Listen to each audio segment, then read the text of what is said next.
Hi, good evening. Thanks for joining us. I'm Dwayne Brown. A strong earthquake has hit Japan's northern coast right near the nuclear plant damaged by the quake and tsunami 3 years ago.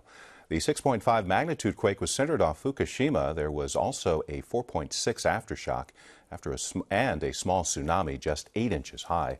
Nothing like the 2011 disaster that killed 19,000 people. Officials at the Fukushima Daiichi nuclear plant say they haven't found any damage. A key Republican says President Obama wants too much money to deal with the crisis at the border.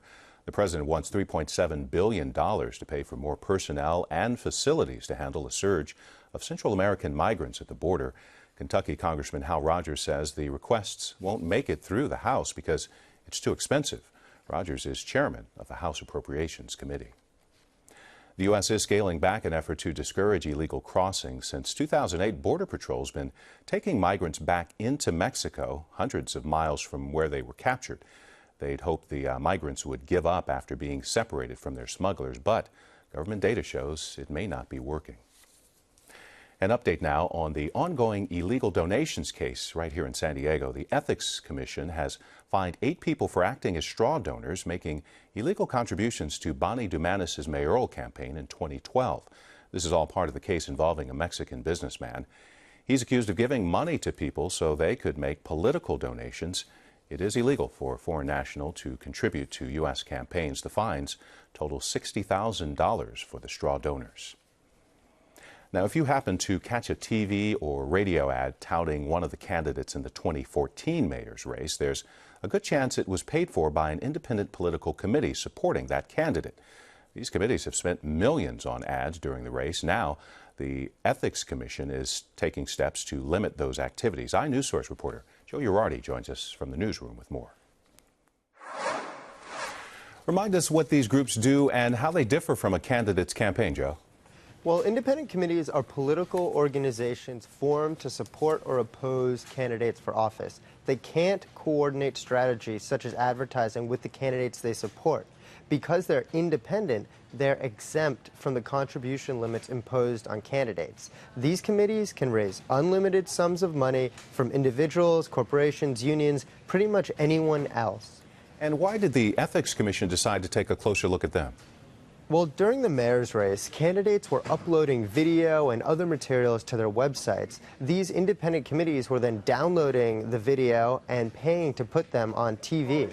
The commission says they got complaints about this practice. The commission's executive director told me the committees were basically paying the bills for candidates' advertisements. So starting in March, the commission began debating a proposal that would essentially ban that practice by reclassifying the reproduction of most campaign-created materials as unlawful contributions to the candidates.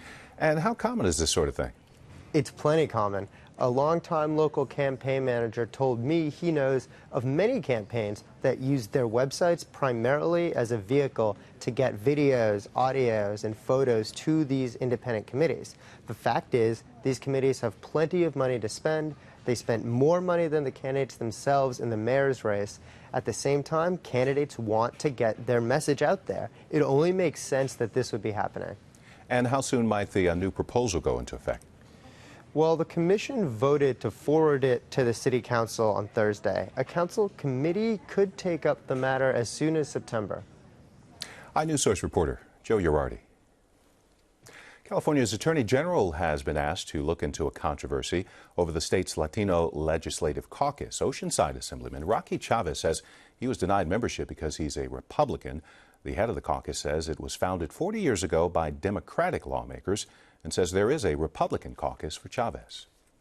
For the first time in 7 years, the state general fund is back in the black. The state controller says the last fiscal year ended with revenues exceeding spending by more than $4 billion. That's enough to pay off outstanding loans and still have a surplus of nearly $2 billion. Encouraging financial news from the federal government tonight. A monthly surplus in June has it on track to have the lowest annual deficit since 2008. The full budget year in September 30th, and the Congressional Budget Office is predicting a deficit of $492 billion. Well, what we don't have right now is a surplus of water. Our 3-year-old drought has water managers in California considering mandatory cutbacks next week. KPBS reporter Susan Murphy is looking into our local water supply. In the 7 months since Governor Jerry Brown called for a voluntary 20% reduction in water use, California as a whole has cut back 5%. But San Diego County residents and businesses increased water consumption by 10% compared to the same months last year. Water officials say record warm temperatures are to blame because when temperatures rise, so does water use. And while Southern California's water reserves were in good shape going into winter, 7 months later, the persistent drought has started to take its toll. Our storage supplies are still fairly robust, but we're moving through them at a pretty good clip. San Diego County gets approximately 45% of its water supply from the Metropolitan Water District. Another large portion comes from the Colorado River via the Imperial Irrigation District. Keitlinger says without the usual winter rains and Sierra snowpack this year to replenish supplies, they're having to draw more water from storage. We look at possibly removing somewhere in the range of maybe 40% of our total storage over the next 12 months. And so we're really going to be working with consumers to bump up that conservation and make that stored water reserve, our strategic reserve, last even longer. One of the largest Southern California reservoirs is Diamond Valley Lake in Hemet. It's currently 60% of capacity, down more than 10% from January.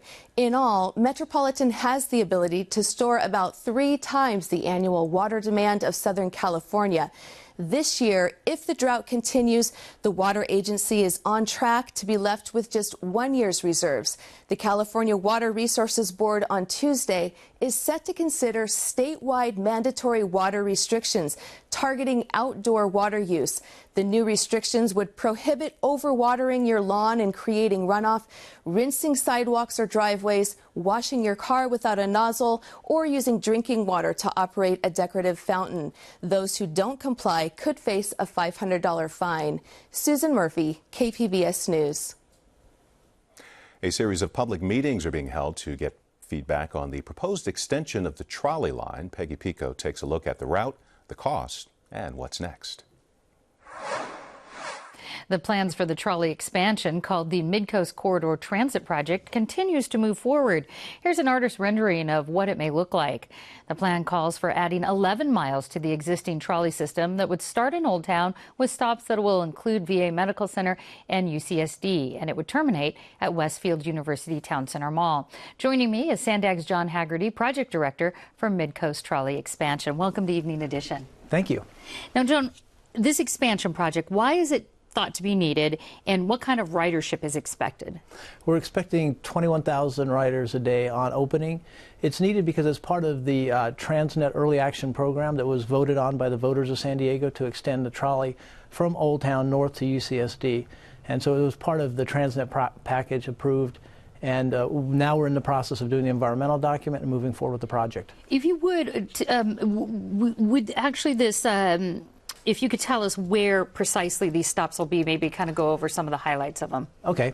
The project extends from the existing Old Town Transit Center north, parallel to I-5, with stops at Tecolote Road Station in Linda Vista, a stop at Claremont Drive in the Claremont area near Mission Bay, at Balboa Avenue. And then we follow the freeway north. And just south of Nobel Drive, we go from the east side of the freeway to the west side with a stop at the Nobel Drive station in the La Jolla Village Square. And from that point, it goes north to a station at the VA Medical Center, then a station on the west side of the UCSD campus, and one on the east side of the UCSD campus.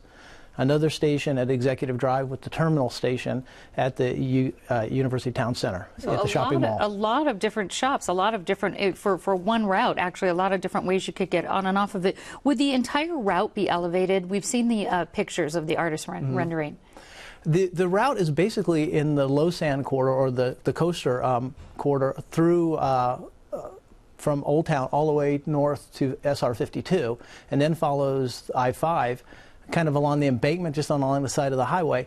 And then once we cross over to the Nobel Drive station, it's elevated from that point on, with the exception of VA Medical Center. Since it's kind of on a mesa, we just kind of kiss the ground at the mesa and then go back elevated.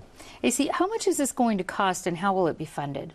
It's about $2 billion, and half of it is coming from the Transnet program or other state and local sources, and the other half is from the Federal Transit Administration.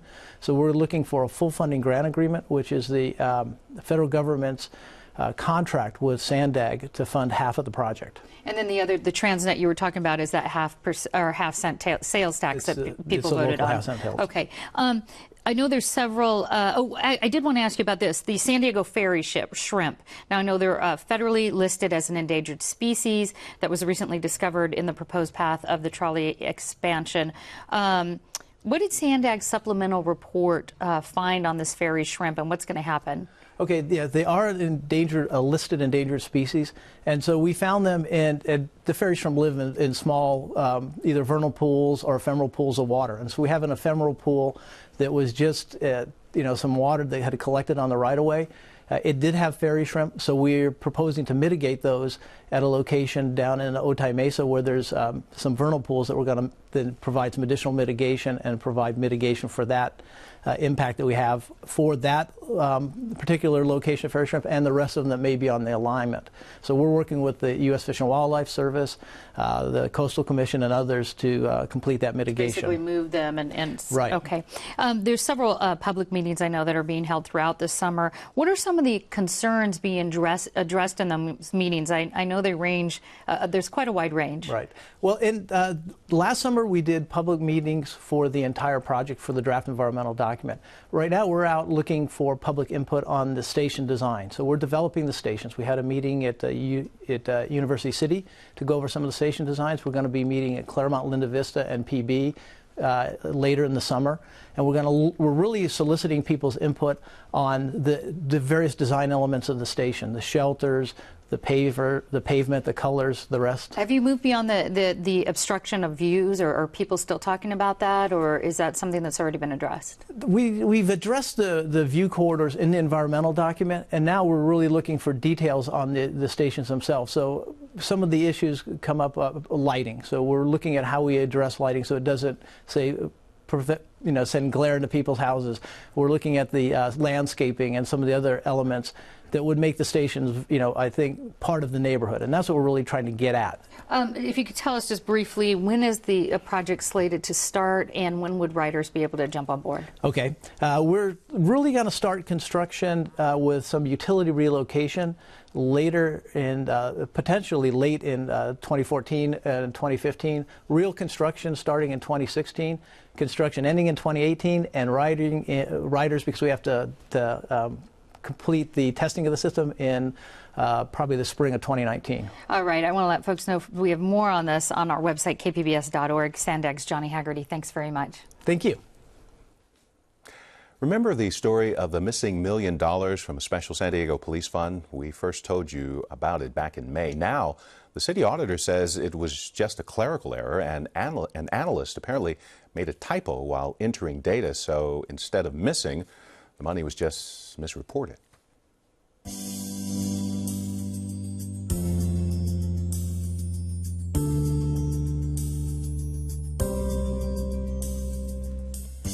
The former head of the nation's largest public pension fund has pleaded guilty to charges of bribery and fraud.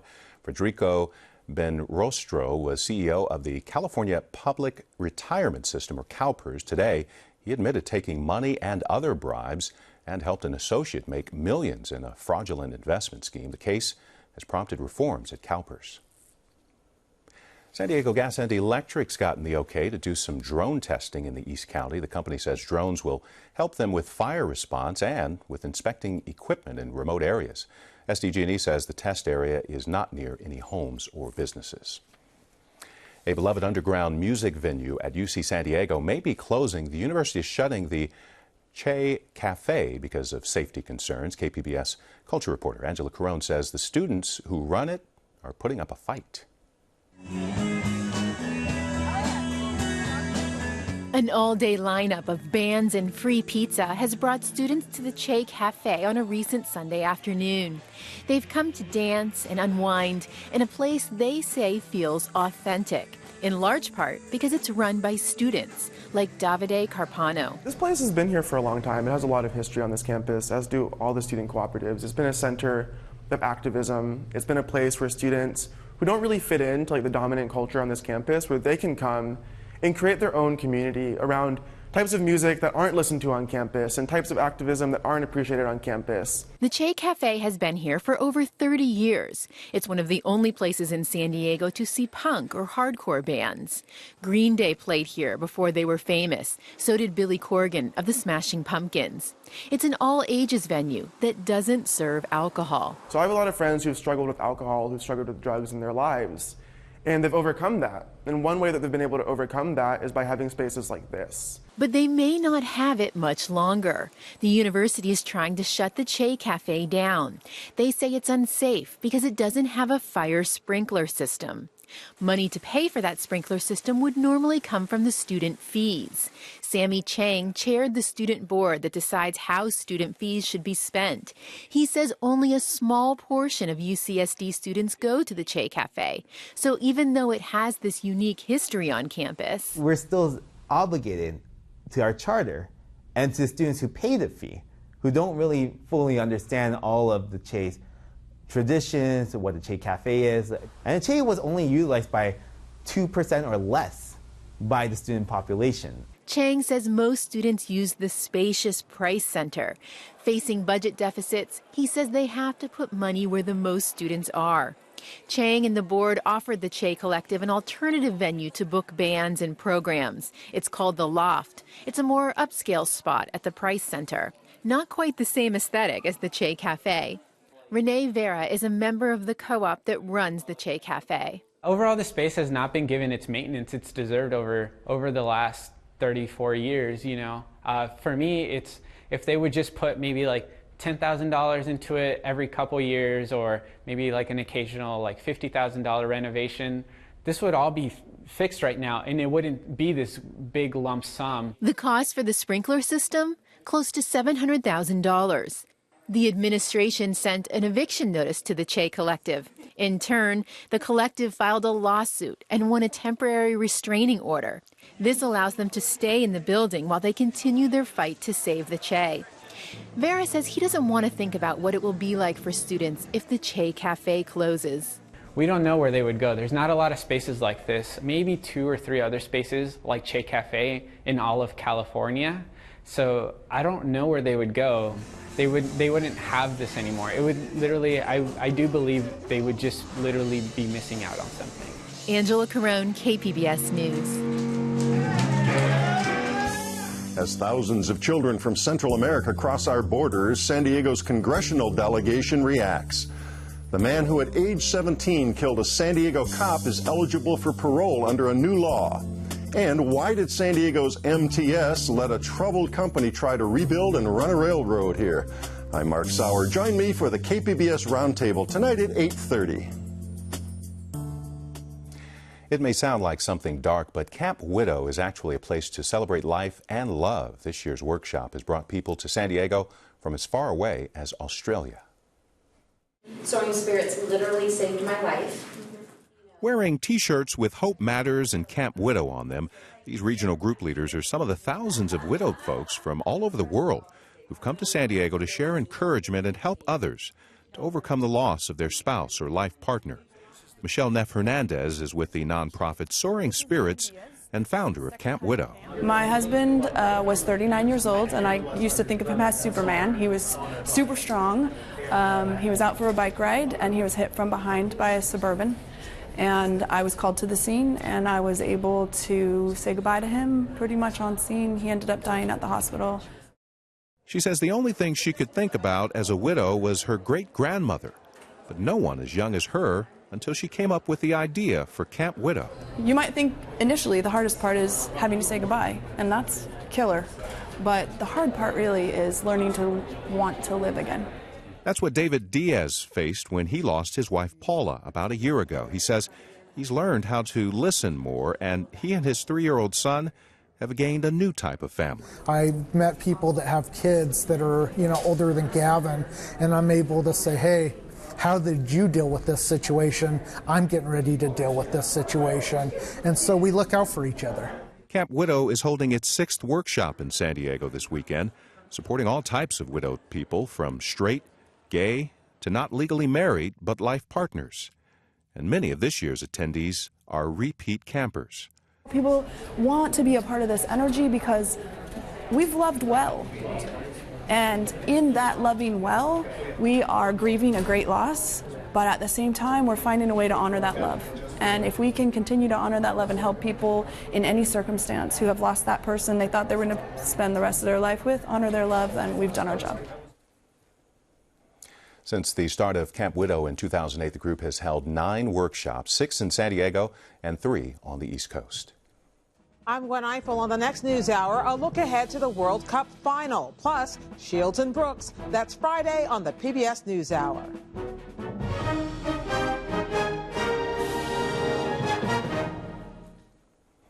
The public and private life of the late astronaut Sally Ride is revealed in a new biography. Earlier, Peggy Pico talked with Ride's friend and author of the book.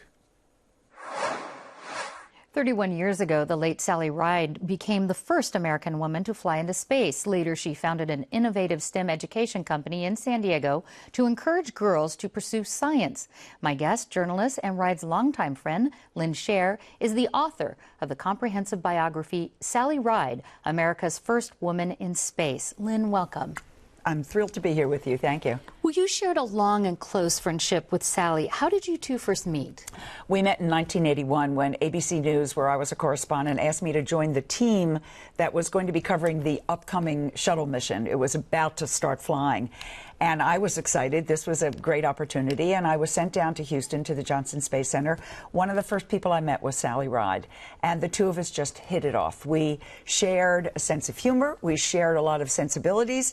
And we shared the fact that the women's movement had certainly made her job possible. And this was something I'd been very active in all of my life.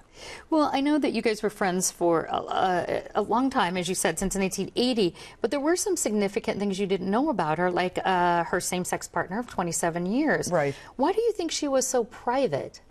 Well, Sally was genetically an introvert. You know, there's a psychological thing, the Myers-Briggs psychology scale, and one side are the I's for the introverts and one side are the E's for the extroverts, like you and me. Right. Okay? Sally was definitely an I, and she was a very, very private, some might say secretive person about her personal life. I also think at a time when homosexuality was not widely accepted, she didn't want to rock the boat in terms of NASA. After she left NASA, of course, she didn't want to cause any problems. She didn't want to deal with it. And she had other causes that she spoke out forcefully for. And this was just her life, and she chose not to share it with the public. Well, I know you've said that you approached writing this book as a journalist. I did. What do you feel about sort of revealing these secret things or these private side of your friend? You know, if I hadn't had the full cooperation, the exclusive, I might add, full cooperation of her partner, Tam O'Shaughnessy, her sister, Bear Ride, her mother, Joyce Ride, and a number of other people, and her ex-husband, I might have felt as if I was prying and doing the wrong thing. They very much wanted all this out in the open, and I did more than 200 interviews for the book, and people are so glad to get to know this woman that they knew a little bit and didn't know completely.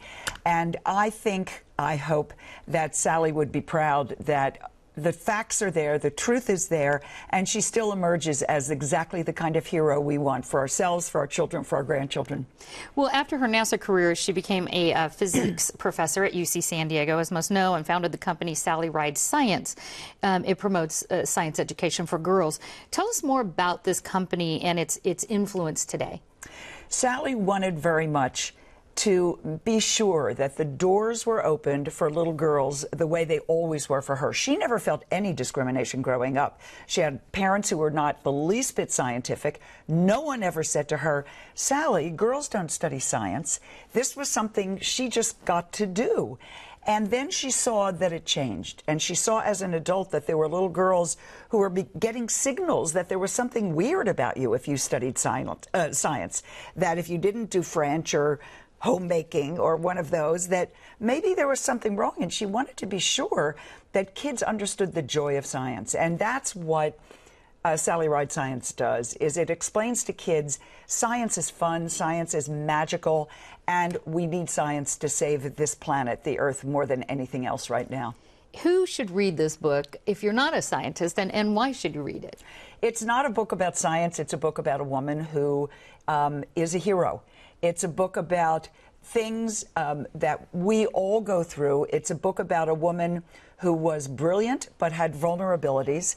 It's a book about a woman who met her challenges, and I call the things that I've learned from Sally from researching this book flying lessons, because I think she taught us all how to fly high without ever leaving the earth. Sounds fascinating. Author and journalist Lynn Scher, thank you so much for joining us and talking about this. Thank you. Great to be with you. Did you hear about the supermoon this weekend? It happens when the full moon is just a bit closer to Earth than usual, and it's happening again tomorrow night. We'll get some super tides out of it. Weather Service is once again warning of higher tides or surf than usual. Coastal temperatures mostly in the mid-70s. Heading inland, look for mid-80s in the valleys with some morning fog to start. 80s to 90s in the mountain areas this weekend with a chance of thunderstorms late Sunday and Monday. Very hot in the desert. Chance of showers there and thunderstorms on Monday. Thanks for joining us. You have a great weekend.